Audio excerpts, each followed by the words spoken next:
Գրենլանդիայի շուրջ տեղի ունեցողից է նաև կախված, թե այսօր Երևանի ոսկու շուկայում որքան կվճարես մոտալուտ հարսանիքի նվերի համար։ Այս թվացյալ իրար հետ կապ չունեցող թեմաները կապում է Դոնալդ Թրամփը։ Ինչպես? Միացյալ Նահանգների նախագահը եվրոպական երկրներին սպառնացել է մաքսատուրքեր կիրառել Եվրամիությունից Միացյալ Նահանգներ մտնող ապրանքների համար, եթե նրանք չհրաժարվեն Գրենլանդիայի նկատմամբ իրենց դիրքորոշումից։ Եվրոպան էլ հայտարարել է, այդ դեպքում պատասխանապտակը չի ուշանա։ Կդնեն մաքսատուրքեր, առանց դել ամերիկական ավտոպրոմը Եվրոպայում այդ կարգի հաջողություն չունի։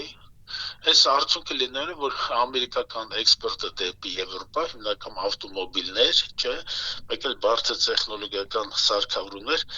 այսինքն կրճատվելու են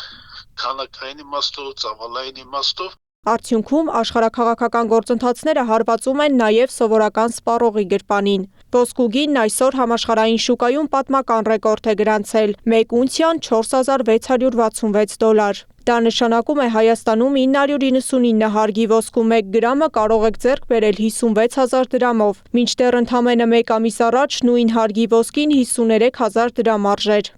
Ոսկյա զարդերի գները անցած տարվա համեմատ մոտավորապես 40%-ով աճել են, որը մարդկանց անշուշտ ապախթանում է, որ ոսկյա զարդեր գնեն, եւ վերջի շրջանում մարդիկ, որոնք ներներ պետք է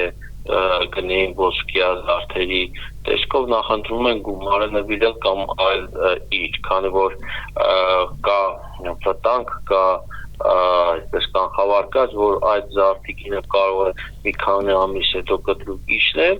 եւ նրանք կկորցնեն իրենց գումարը։ Ոսկու ռեկորդային մրցավազքից հետ չի մնում նաև արծաթը։ 2025-ին ոսկու գինն աճել է 68, արծաթինը շուրջ 145%-ով։ Ազնիվ մետաղների կտրուկ գնաճը Միացյալ Նահանգներ Եվրամիություն առևտրային մրցակցության հետևանքն է։ Նման զարգացումների պայմաններում ներդրողները նախընտրում են իրենց խնայողությունները կայուն կապիտալով պահպանել։ Կա վտանգ, որ կարող է սկսել նոր առճակատում ԱՄՆ, Եվրոպա եւ այս ֆոնին մարդիկ նախընտրում են իրենց գումարները տեղափոխել ավելի խաղաղ ակտիվներ, դոլարային ակտիվներում չպահեն, ամերիկյան պարտատոմսերի շուկայում գումարները չներդնել, այլ տեղափոխել ազնիվ մետաղների դաշտ, որը թույլ կտա ժամանակավորապես հասկանալ, կանխատեսել ինչ է կատարվելու շուկայում եւ հետագայում նոր որոշում կայացնել։ Չինաստանը, Հնդկաստանը եւ Ռուսաստանը հիմնական երկրներն են, որտեղից ներդրողները խուսափում են ամերիկյան պարտատոմսեր ձեռք բերել։ Պատճառը Թրամփի անկանխատեսելի քաղաքականությունն է։ Մի X պահի հնարավոր է, որ ընդհանրենք Թրամփը հայտարարի, որ այդ պարտատոմսերի հետ կապված իրենք վճարումներ չեն իրականացնելու, շահաբաժիններ չեն վճարելու այդ պարտատոմսերի հետ կապված։ Եվս առևտրային պատերազմների ընթացքում հիմնականում փորձում են բոլորը գնալ խաղաղ նավահանգից։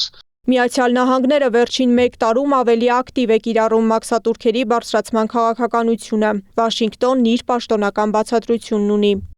Ամերիկյան կառավարությունը դա բացատրում է նրանով, որ ԵՄ-ն ավելի շատ ապրանք է արտահանում ԱՄՆ, քան ներկրում, եւ նրանք փորձում են մաքսատուրքերը բարձրացնելով որոշակի զսպել կամ հավասարակշռել առևտրային բալանսը։ Ներդրողները ռիսկերը նվազեցնելու համար իրենց խնայողությունները տեղափոխում են ավելի ապահով ոլորտ, ձեռք են բերում ազնիվ մետաղներ, ինչն էլ ճգնաժամի պայմաններում բարձրացնում է դրանց պահանջարկը եւ համապատասխանաբար գինը։ Սեդա Գյուրեղյան, Գեղամ Ղազարյան, ABC Media։